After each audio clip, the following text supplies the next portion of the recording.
You're with Julian on the brown notes and Fatima Payman versus Anthony Albanese. Albo, read the room.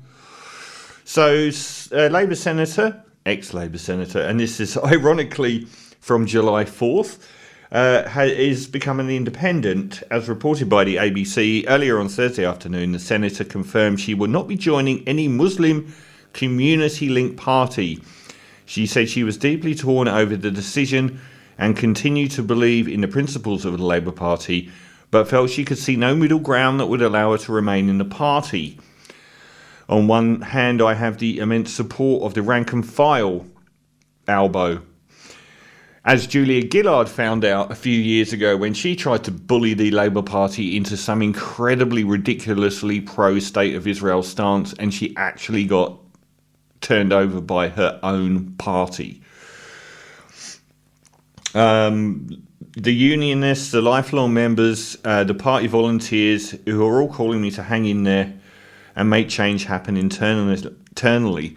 This really speaks to how much the pro-Israel support in Labour is only at the very top, or only in very fragmented places, because just about everybody that supports the Labour Party or foments its structure is entirely against what's happening in Gaza, and always has been against the behaviour of the State of Israel in the modern era, but not represented by the people at the top. My conscience leaves me no choice, she said. Senator Payman said her resignation would take immediate effect, and she'd already informed the Prime Minister. This was over. She was indefinitely suspended from the Labour caucus, where MPs discussed the government's agenda and tactics. Last week, after she defied the party and voted with the Greens to call for the recognition of Palestinian statehood, and vowed to do so again if necessary.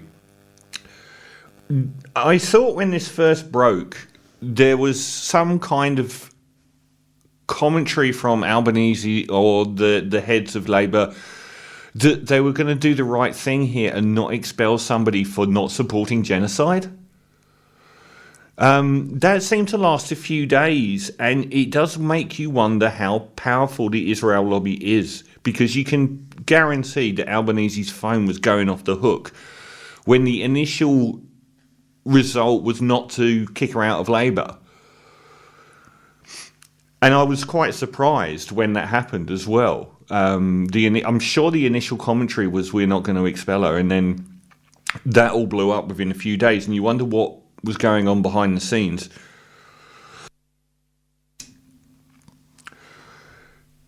And why are the Greens so much more representative of Labour values than the Labour Party these days?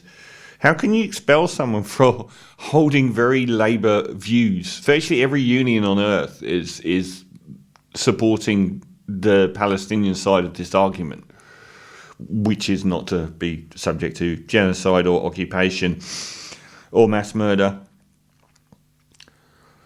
And Albanese's now come out with the blindest response. I mean, what the hell is Albanese doing? Is he just reacting to a very, very powerful Israel lobby? I hate the term Jewish lobby. There's nothing in the Israel lobby that is promoting Jewish heritage or culture or religion. This is purely promoting the government of Israel's political and economic agenda. Is he jumping because he's scared of right-wing shock jocks, Peter Dutton, people that will never vote for him? Is that part of it? Is he scared of those people? Because the majority of Australians are against what's happening in Gaza. The majority of Labour voters, probably by a factor of 5 to 1, are against by what is happening. So who is he doing it for? But Albanese's response was mind-blowingly blind. Anthony Albanese, and this is July 11th, so we'll round forward. This is his putting out fires response. Anthony Albanese has appealed to voters in Labour's heartland seats in Western Sydney not to dump the party over the war in Gaza, insisting MPs are working hard to deliver practical improvements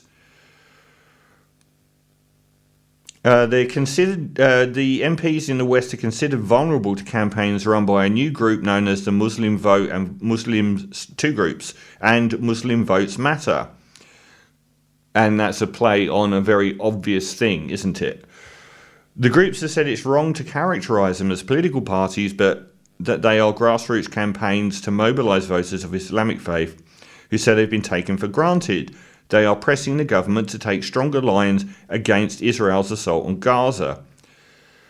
This is just so blind. Albanese sought to reach out to dissatisfied voters when he was asked on Thursday. The Prime Minister said his MPs were working hard to deliver tax cuts and urgent care clinics.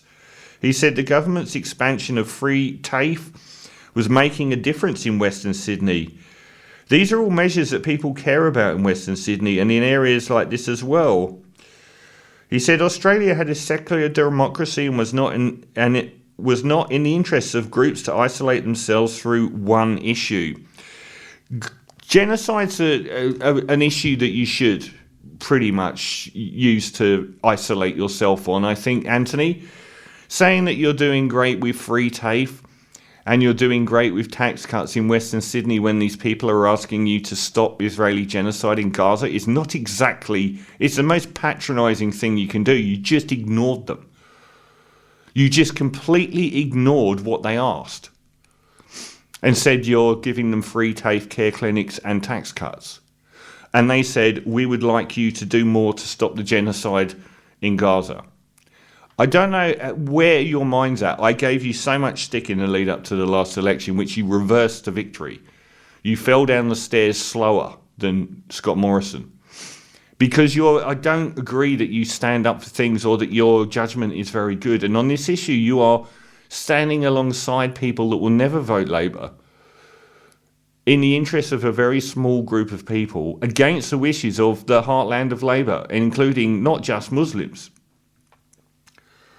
And it's patronising to not acknowledge what they're asking for. Being on the wrong side of history. I mean, Labour has a historic blindside when it comes to the power of the Israel lobby. Look what happened to Jeremy Corbyn in the UK. That issue alone, his support for Palestine before the current Gaza war, made him a universal figure of hate in the UK's press and at the top of the Labour Party. And they do the same here. Julia Gillard nearly got ousted over her support for the State of Israel. Dan Andrews, a guy that I've loved, is, I think, currently on a business junket to Israel in the middle of a war that many characterise as genocide. They're saying that there might be a teal-like factor, like the teal voters for the Liberal Party, who Peter Dutton is so blind to, who support action on climate change and liberal ideals, more in the line of Malcolm Turnbull than Peter Dutton. They're saying that this could be an issue that siphons off votes for Labour because they're not representing Labour values. So I think, the first thing you need to do is read the room, Albo. You don't just go out and patronise every Muslim in Western Sydney and say you're giving them free TAFE. So you better not care about children dying in Palestine. What the hell are you on?